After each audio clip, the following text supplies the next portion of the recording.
Hola, ¿cómo están? Aquí estamos de nuevo otro día más. Que Dios los bendiga, que Dios los guarde.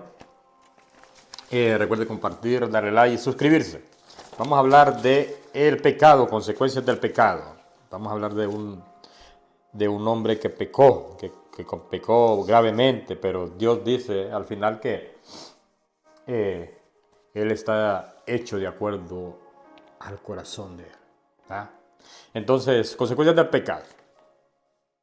Sabemos que las consecuencias del pecado son muy trágicas para una persona porque el pecado nos condena espiritualmente. En Romanos 6:23, vamos a ir a Romanos 6:23, vamos a leer unos cuantos versículos que es lo que hace el pecado en nuestras vidas, ¿verdad? ¿Y cuál es la solución? Romanos 6:23 dice así: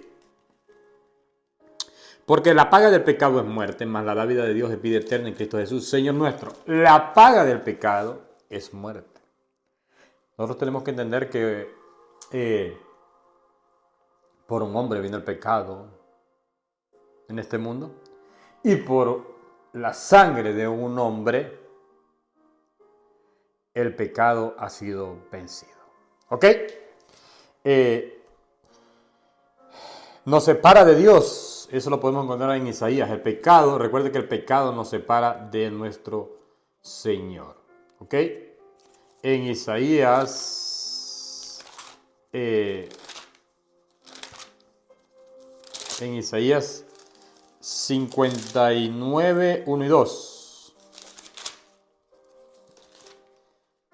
59, 1 y 2. Dice así: He aquí, no se ha cortado la mano de Jehová para salvar, ni se ha agravado su oído para oír, pero vuestras iniquidades han hecho división entre vosotros y vuestro Dios, y vuestros pecados han hecho ocultar de vosotros su rostro para no oír. El pecado nos separa de Dios. Pero recuerde esto, que a veces nosotros, por volvernos tan religiosos, creemos que no pecamos. Nos volvemos tan, pero tan religiosos que creemos que no pecamos. ¿Ok?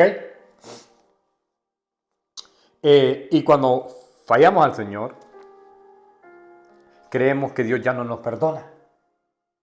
Pero no. Dice que Dios los perdona todos nuestros pecados. Solo hay uno, y creo que usted lo conoce: la blasfemia contra el Espíritu Santo. ¿Ok? Por lo tanto, yo siempre le he dicho a la gente, y principalmente a los cristianos, si usted le falló al Señor, no se separe de Dios. Siga ahí y vaya y pídale perdón a Dios. Y asuma las consecuencias de sus fallas. ¿Ok? Porque Dios al que ama, ese corrige, a ese reprende, dice la Escritura. Sabemos que el pecado es violar, traspasar la ley de Dios. En 1 Juan 3:4 nos convertimos en pecadores delante de Dios cuando violamos la ley de Dios. Veremos en este estudio de las consecuencias trágicas del pecado, pero desde el punto del pecado de David. Todas las consecuencias que le trajo el pecado a David. Mire, para resumirle esto, en la primera carta de Samuel 13, nosotros podemos encontrar ahí. Llegó el profeta Natán, si no me equivoco. Y le dijo a David, le empezó a contar una historia. Le empezó a contar una historia. Y, y le dijo David, ese hombre es digno de muerte, porque le empezó a contar una historia de un hombre que tenía mucho dinero y que tenía lo que él quisiera. Y había un hombre que no tenía nada y solo tenía una ovejita bien bonita. Y el hombre rico fue y se apropió de ella. Y dijo David, ese hombre es digno de muerte. Y le dijo el, el profeta Natán, ese hombre eres tú, David. Y ahí fue cuando David eh, se dio cuenta que había fallado, que había traspasado la ley de Dios. ¿Verdad? Y nosotros podemos ver ahí el pecado de David. Se metió con una mujer que no debía meterse, mandó a matar al esposo de esta, y todavía él quiso seguir su vida normalmente. Y ese es el problema de nosotros, que nosotros fallamos y no le confesamos a nuestro Dios nuestro pecado, y por eso nos vienen los problemas. Y usted tiene que recordar que dice, el que encubre el pecado no prosperará. ¿Ok? Entonces nosotros tenemos que confesar nuestras iniquidades, nuestras transgresiones, tenemos que confesárselas a nuestro Dios. ¿Para qué? Para que podamos tener esa misericordia que Dios tiene. Recuerde que nuestro Dios es grande en misericordia. No importa lo que usted haya hecho, no importa el pecado tan grande que usted haya hecho. La misericordia de Dios es más grande que ese pecado. Y Dios, yo se lo aseguro, que Dios lo va a perdonar. Usted solo tiene que ir con un corazón contrito y humillado ante su Dios y decirle, Señor, perdóname, aquí estoy. Señor, perdóname. ¿Verdad? David quiso ocultar su pecado al mandar a Urías a que durmiera con su esposa. Oiga bien, que David todavía lo embriagó para que ese hombre fuera a dormir con su esposa. Con su esposa. Y no fue. Tuvo 3 intentos. Lo embriagó, lo quería obligar y de por último tuvo que mandarlo a matar. El que encubre su pecado no prosperará. ¿Ok? Y las consecuencias del pecado en nuestra vida afectan a muchas personas, a los que están a nuestro alrededor. Y nosotros podemos verlo en David, cómo su familia se derrumbó, sus hijos. Su hijo mató a otro hijo, su hijo violó a su hermana, ¿verdad? Y así.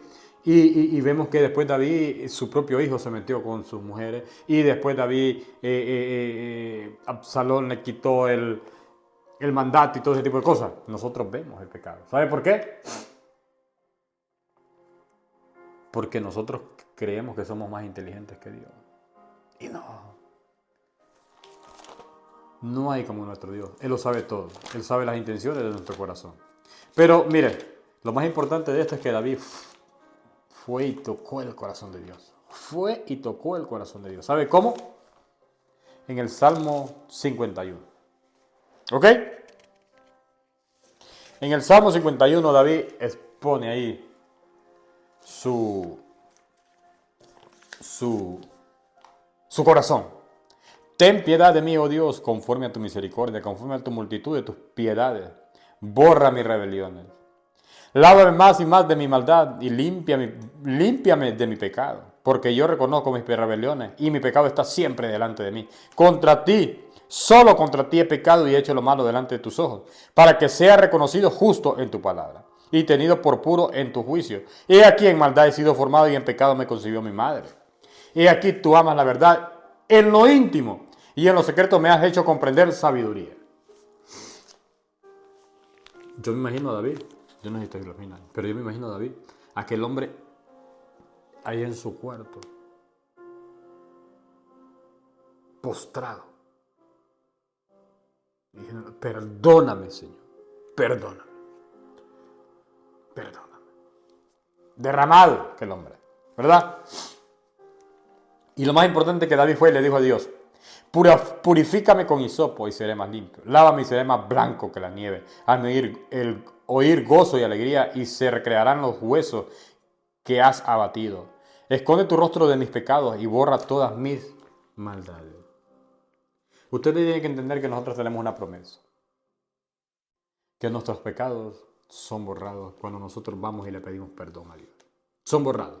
Y no me acordaré más de tus rebeliones. Eso lo dice la palabra.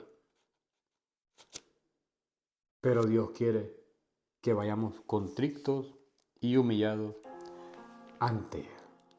Que le pidamos perdón. ¿Ok? Crea en mí, oh Dios, un corazón limpio y renueva un espíritu recto dentro de mí. Y mire, y todavía le dice, renueva mi corazón. Y es lo que tenemos que pedir al Señor. Señor, cambia este corazón de piedra, este corazón malo, por un corazón limpio y recto, por un corazón que quiera alabar y glorificar tu nombre. Nada más. No me eches delante de mí y no quites de mí tu Santo Espíritu. Oígase bien. Vuélveme el gozo de tu salvación y espíritu noble me sustenta. Entonces enseñaré a los transgresores tus caminos y los pecadores se convertirán a ti. Oígase bien. Después de esto, ¿qué nos enseña David? Que después de haber pasado aquellos momentos amargos, nosotros podemos servir como guía, como ejemplo para personas que están pasando situaciones como estas o peores. Oígase bien, porque David aquí lo dice. Entonces enseñaré a tus transgresores tus caminos y los pecadores se convertirán a ti. Que sirvamos como ejemplo. ¿De dónde nos ha sacado el Señor? ¿Qué nos ha perdonado el Señor? Eso es lo que quiere el Señor. Líbrame de homicidio, oh Dios, Dios mío, Dios de mi salvación. Cantará mi lengua tu justicia. Porque no quiero sacrificios que yo le daría. No quiero holocausto. Los sacrificios de Dios son el espíritu quebrantado, al corazón y contrito y humillado. No desprecias tú, oh Dios. A un corazón contrito y humillado, David lo sabía. A un corazón contrito y humillado, Dios no lo rechaza. Así es que no hay pecado más grande que la misericordia de Dios. ¿Ok? Por lo tanto, yo te invito a ti que si tú te has apartado de los caminos del Señor, que vuelvas a tu Dios. Vuelve. Y yo te aseguro que el Señor, así como perdonó a David, te va a perdonar a ti. Dios nos perdona a todos nosotros todos los días. Ninguno de nosotros somos perfectos. Ninguno de nosotros no pecamos. Todos pecamos. Todos. ¿Ok? Por cuanto todos pecaron, están destituidos de la gloria de Dios, dice la palabra de Dios. Pero la sangre de Cristo nos hizo libres. La sangre de Jesucristo nos limpia del pecado. ¿Ok? Así es que yo te invito a que dale la oportunidad a Cristo. Y te aseguro que no te vas a arrepentir. Vuélvete a tu Señor. No te vas a arrepentir. Es la mejor decisión. Que Dios te bendiga, que Dios te guarde. Si Dios quiere, la próxima semana aquí estaremos, ¿verdad? Recuerda darle like, comentar, suscribirte, para que sigamos creciendo. Y uno de estos días vamos a hacer un en vivo, porque ya llegamos a los 200 suscriptores. Y yo dije que cuando llegáramos a los 200 suscriptores, íbamos a hacer un en vivo. Un día de estos vamos a hacer un en vivo ahí, para que pongan sus comentarios, para que opinemos de algún tema que ustedes quieran, ¿verdad? Y no se preocupen, que esto es para que yo crezca y para que ustedes también puedan crecer. Que crezcamos en unidad y en el conocimiento de la palabra de nuestro Señor Jesucristo. Que Dios los bendiga, que Dios los guarde. Si Dios quiere, la próxima semana aquí estaremos. Adelante con Cristo y bendiciones.